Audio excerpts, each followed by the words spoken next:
बोलिए सिया राम भगवान की जय। ओम गम गम गणपते नमो ओम नमः श्री सदगुरुदेव भगवान की जय। आज थोड़ा सा जल्दी जल्दी में प्रसंग सुनाऊंगा। एक तो राम वनवास सीता हरण।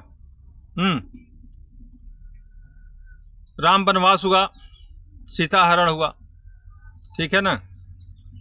इससे बापू के केस से बड़ा संबंध है, और ऐसा संबंध है कि जैसे राम वनवास हुआ, सीता हरण हुआ, लगभग सेम कंडीशन गुरु जी के केस में है। लेकिन जो साधक हैं, सेवा है, उनको अगर बजरंग बली का रूप समझा जाए तो बजरंग बली ऐसा कभी नहीं किए कि मतलब अयोध्या में जाकर के अयोध्या को जला दो, या कैकेयी मैया को मार डालो, या मंथरा को मार डालो। ऐसा बजरंग बली ने कभी नहीं सोचा। अन्यथा बंदर भालुओं नृत्य बानरों ने, जो भी रामचंद्र जी की सेना थे, ऐसा कभी नहीं सोचा। बजरंग बली गए, वहाँ लंका पार करके सीता मैया का पता लगाया तो रावण का ही तेल, रावण का ही दिया, रावण का ही बाती, और लंका भी उसी का बजरंग बली ने अच्छे से ध्वस्त किया, जलाया, दुनिया जानती है। तो साधकों, अगर आपको बजरंग बली का रूप मानते हो तो रावण का लंका जलाना चाहिए। अयोध्या गुरु जी के आश्रम जलाने से, गुरु जी के आश्रम कंगाल करने से तुमको कुछ मिलने वाला नहीं है, समझ गए। रामचंद्र जी कभी कभी कुछ लोग उग्र हुए कि कैकेयी को ऐसा कहना और मंथरा को ऐसा कहना। कब रामचंद्र जी कैकेयी या मंथरा को बोले? रामचंद्र जी को जाना था, वनवास गए। सीता मैया को लंका जाना था, सीता मैया गई, और सीता मैया जब गई तो चूंकि कारण था सीता मैया को जाना। राम जी जब वनवास गए थे, कितने लोगों को तारा। सीता मैया जब गई वहाँ जो है रावण के उससे, तो राम जी की अनुमति से गई थी। ऐसा तो था नहीं कि रामचंद्र जी नहीं जानते थे, दुनिया भले न जानते थे, रामचंद्र जी जानते थे। और वहाँ कुछ काम करना था सीता मैया को जा करके, तो हुआ, राक्षसों के नाश का कारण था, कारण बनना था सीता मैया को। अगर सीता मैया नहीं जाती तो रावण का नाश नहीं होता। तो सीता मैया वहाँ गई। अब जब बजरंग बली गए, अब ये सोचो, जो कुछ लोग कहते हैं बापू को ले आओ, बापू को ले आओ, बापू की बिना अनुमति को बापू को कोई ले आ लेगा? पागल है, हाँ? दिमाग खराब है तुम लोगों का, समझ गए। जो कहता है सेवा अपनी कर सकते हो। एक उदाहरण देता हूँ। बजरंग बली ने कहा, माता जी मैं इतना विकराल रूप करता हूँ, रूप बढ़ा देता हूँ, अपना शरीर बढ़ा देता हूँ, और मेरे पीठ पे आप बैठ जाइए। मैं निर्विघ्न रामचंद्र जी भगवान के यहाँ आपको तत्काल अभी पवन गति से आपको पहुँचा दूंगा। लेकिन सीता मैया, रामलीला देखना, सीता मैया ने मना कर दिया, नहीं ऐसे नहीं जाएंगे, रामचंद्र जी आएंगे, जो विधि है उसी हिसाब से जाएंगे। सीता मैया ने कष्ट झेलना थोड़ा सा स्वीकार किया, क्योंकि राक्षसों का विनाश करता था। अगर माता जी चली गई होती तो चले ही जाना था, तो आती क्यों? वो तो अपनी मर्जी से आई, अपनी मर्जी से जाने वाली है माता जी। जगत जननी जगदम्बा, उनको रावण हरण कर लेगा।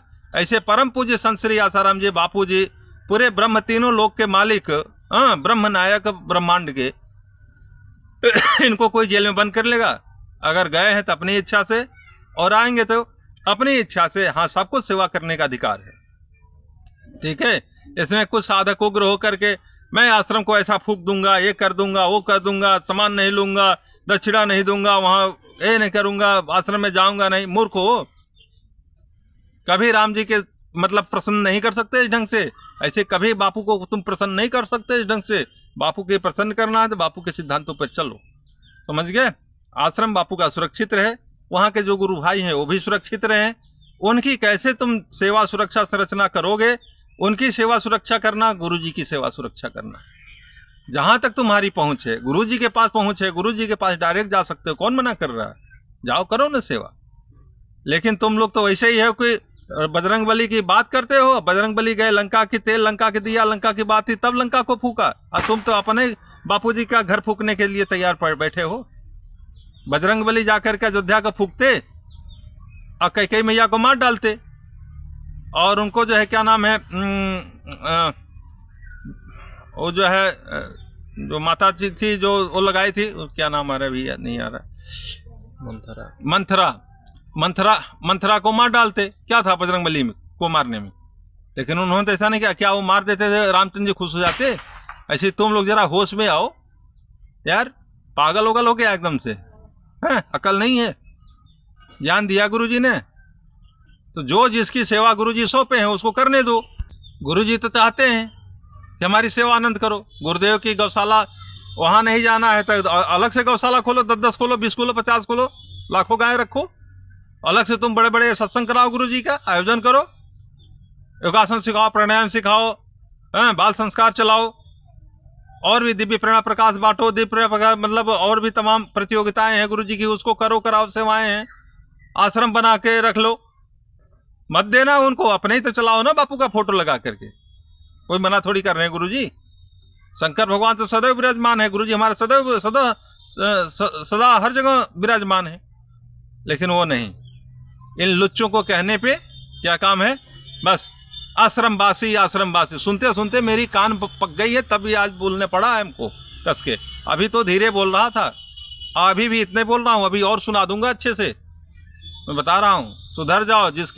जिसको अगर गुरुदेव के आश्रम संस्था और वहाँ के गुरु भाइयों के प्रति अगर थोड़ी भी अगर गलत निगाह होगी, या गुरुदेव के जो सत्संग करने वाले जो वक्तागण हैं उनके ऊपर भी अगर थोड़ी सी गलत निगाह होगी, उनकी ऐसी तैसी करूँगा। सुन लो, मैं अपना ध्यान नहीं रखूँगा वहाँ पे। मोर कहीं के रोज गुरुदेव की चुगली, गुरुदेव की चुगली, गुरुदेव की चुगली, गुरुदेव का निंदा। ये झोला छाप जो है मूर्ख है, और उसको स्वामी जी ये मूर्ख कायर लोग कहते हैं। स्वामी जी मन का स्वामी तो अपने बना नहीं, शरीर का स्वामी बना नहीं, दुनिया का स्वामी बनने जा रहा है। मूर्खानंद बना है अमृतानंद, पता नहीं किसने इसका अमृतानंद नाम रख दिया था। गजब हाल है। सुधर जाओ, बापू के टोली के बीच में मत आओ, नहीं एक से एक महावीर बापू के पास हैं, समझ गए ना। तुम्हारा खाली देख रहे हैं बेमतलब का। ये कायर दो चार ठो हैं हिजड़े टाइप, मतलब क्या कहें इनको, जो है भेड़ कहे, बकरी कहें, चुचुंदर कहें इनको। जाके वहाँ स्वामी जी, शर्म नहीं आती आप लोगों को गुरु का नाक कटाने में। बात कर लेना हमसे, ठीक है, हर जगह मिलेंगे। मैं अपने काम में लगा हूँ। बापू की अनंत जगह सेवाएं होती है, अनंत जगह जहाँ मैं पहुँचता हूँ, नहीं अपने कार्यकर्ताओं को, अपने पदाधिकारियों को भेज करके कार्य कराता हूँ। और निगुरा भी होते हैं, उसमें सगुरा भी होते हैं, बापू के शिष्य होते हैं। उनको कभी हमने ये नहीं कहा कि बापू की सेवाएं कम करो, खाली ये करो, ऐसा कुछ नहीं है। पहले गुरुजी की सेवा करो। निगुरों को भी ले आकर के भिड़ाते हैं गुरुजी की सेवा में तमाम। जब गुरुजी हमारे आएंगे, निगुरा हम लाखों करोड़ों इकट्ठा करके रखेंगे बापू से दीक्षा दिलाने के लिए। अभी भी तैयार हैं, ललक रहे हैं लोग, समझ गए ना। जितना बापू शिष्य छोड़ के गए थे, उससे ज्यादा हम बना के रखे हैं अभी सेवा करके। करोड़ों लोग बापू से दीक्षित होने के लिए तैयार हैं, वो हमने सेवा की है, और भी बढ़ा रहा हूं। तो बापू की जो है आगे लोग भी बढ़ेंगे और आश्रम भी बढ़ेगी, सब कुछ बढ़ेगा। ये सोचना चाहिए। आश्रम में एक ठो महिला कल फोन करी कि हम जो है आश्रम से मतलब सामान नहीं लेते। अरे अभागी, थोड़ा सा तो तुम्हारा पुण्य था कि मतलब कम से कम शुद्ध अगरबत्ती, शुद्ध तेल साबुन मिल जाता था। हैं? बाजार के जो है वो ईसाई मशीनरियों का खरीदेगी, अच्छा लगेगा तुमको। अभागी है।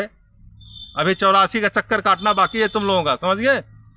एक छोटा सा प्रसंग और सुना देता हूँ। लोगों का कहना था छोटी छोटी बात पर कि गुरु जी की जो है वो मतलब आशीर्वाद है, गुरु जी की कृपा है, गुरु जी की कृपा बरस गई। क्या तेरे ऊपर कृपा बरस गई? कृपा समझना भी चाहिए। बापू जी का प्रसंग है, चलते चलते थोड़ा सुना देता हूँ। एक ठो कोढ़ी था, समझ गए, एक ठो भक्त था। उसकी कहानी बापू कई बार बताए, सुन चुके होंगे, फिर से याद करा देता हूँ। कोढ़ी था और उसको किसी डॉक्टर ने, वैद्य ने बताया कि आप जो है खीर अपने कोढ़ पे बांधा करो और सुबह सुबह जाके पीपल के जो पेड़ है उसके नीचे रख दिया करो। वो सुबह सुबह ब्रह्म मुहूर्त में वो खीर जो है अपने जो कोढ़ पे बांध के रखता था, वो ले आके रख देता था। और उधर से एक भगत जो है गंगा स्नान करके या कोई नदी स्नान करके राम राम राम राम सीताराम सीताराम, अरे भगवान की बड़ी कृपा हुई, आगे उसको खीर मिल जाता था और रोज खा लेता था और उसको कहता था भगवान कृपा है। मूर्ख, उसको इतना भी नहीं पता है कि कोढ़ी ने रख करके गया है खीर। ऐसी तुम्हारे साथ जो है अमृतानंद कोढ़ी है, वो जो जिसके जो मतलब चाहे बात है, वाक्य है, चाहे भोजन है, वो सब कोढ़ी के बराबर है, समझ गए। एक और प्रसंग बताते हैं गुरुजी। हमको ब्रह्म ज्ञान हो गया, ब्रह्म ज्ञान हो गया, बहुत तेजस्वी हो गए, गुरुजी कृपा बरस गई। हाँ, मछली मारने वाले जो है वहाँ 12 बजे रात में मछली मारते थे नदी में, उसको कहता था वहाँ भगवान दिख रहे हैं। जाकर किसी से गुरुजी ने पता लगवाया तो कहे कि तो मछली मारने वाले हैं। तो यही भ्रम ज्ञान है। किसी को भ्रम ज्ञान है, किसी को जो है वही कोढ़ी का जो खीर अच्छा लगता है, दो गई। तो ऐसा गुरु का कृपा नहीं होता। गुरु का कृपा समझने के लिए भी विवेक होना चाहिए, विमल विवेक होना चाहिए, तब समझ में आती है कि वास्तव में गुरु की कृपा क्या है। भंडारे छाप, कोढ़ी छाप, गुरु भाई। अब आप लोग हो जो कायर भी उनके साथ बैठे हुए हैं, वो भी गुरु भाई हैं, नहीं तो मैं सुनाता अच्छे से। खैर जाने दो। मेरा मोबाइल नंबर है 9651939344 6398285526। ठीक है। अभी एक वीडियो और बना, ये भी जा रहा है, दोबारा सुन लेना अच्छे से, पूरा सुन लेना, समझ गए, फिर बात कर लेना। जय राम जी की।